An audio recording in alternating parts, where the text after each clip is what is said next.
दोस्तों, आज मैं आपको बताऊंगी कि कैसे विष्णु भक्त वृंदा ने विष्णु जी को श्राप मुक्त कर स्वयं आत्मदाह कर लिया और जहाँ पर वृंदा भस्म हुई वहाँ तुलसी का पौधा उग गया।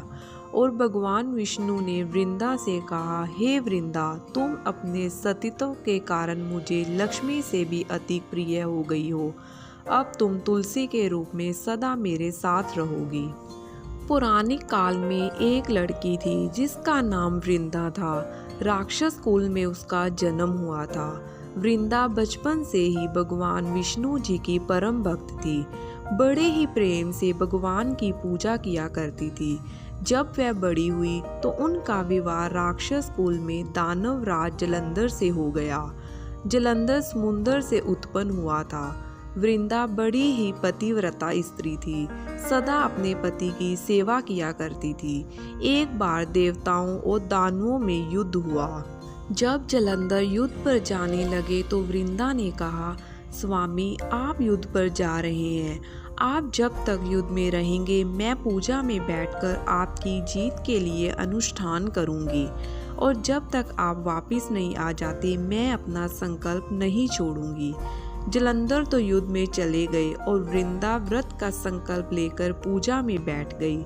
उनके व्रत के प्रभाव से देवता भी जलंधर को ना जीत सके। सारे देवता जब हारने लगे तो भगवान विष्णु जी के पास गए। सब ने भगवान से प्रार्थना की तो भगवान कहने लगे कि वृंदा मेरी परम भक्त है, मैं उसके साथ छल नहीं कर सकता। पर देवता बोले, भगवान, दूसरा कोई उपाय भी तो नहीं है, अब आप ही हमारी मदद कर सकते हैं।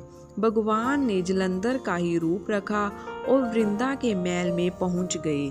जैसे ही वृंदा ने अपने पति को देखा तो वह तुरंत पूजा से उठ गई और उनके चरण छू लिए। जैसे ही उनका संकल्प टूटा, युद्ध में देवताओं ने जलंधर को मार दिया और उसका सिर काटकर अलग कर दिया। उनका सिर वृंदा के महल में गिरा। जब वृंदा ने देखा कि मेरे पति का सिर तो कटा पड़ा है, तो फिर ये जो मेरे सामने खड़े हैं ये कौन है? उन्होंने पूछा, आप कौन हैं जिसका स्पर्श मैंने किया? तब भगवान अपने रूप में आ गए, पर वे कुछ ना बोल सके।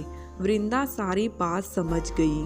उन्होंने भगवान को श्राप दे दिया, आप पत्थर के हो जाओ। भगवान तुरंत पत्थर के हो गए। सभी देवता हाहाकार करने लगे। लक्ष्मी जी रोने लगी और प्रार्थना करने लगी।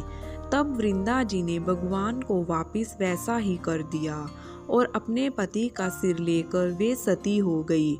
उनकी राख से एक पौधा निकला। तब भगवान विष्णु जी ने कहा, आज से इनका नाम तुलसी है और मेरा एक रूप इस पत्थर के रूप में रहेगा, जिसे शालिग्राम के नाम से तुलसी जी के साथ ही पूजा जाएगा, और मैं बिना तुलसी जी के प्रसाद स्वीकार नहीं करूँगा।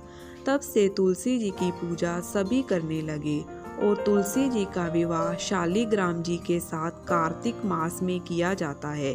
देव उठनी एकादशी के दिन इसे तुलसी विवाह के रूप में मनाया जाता है। और ये थी मेरी छोटी सी कहानी दोस्तों। हो सकता है आपको पसंद आई होगी। धन्यवाद दोस्तों।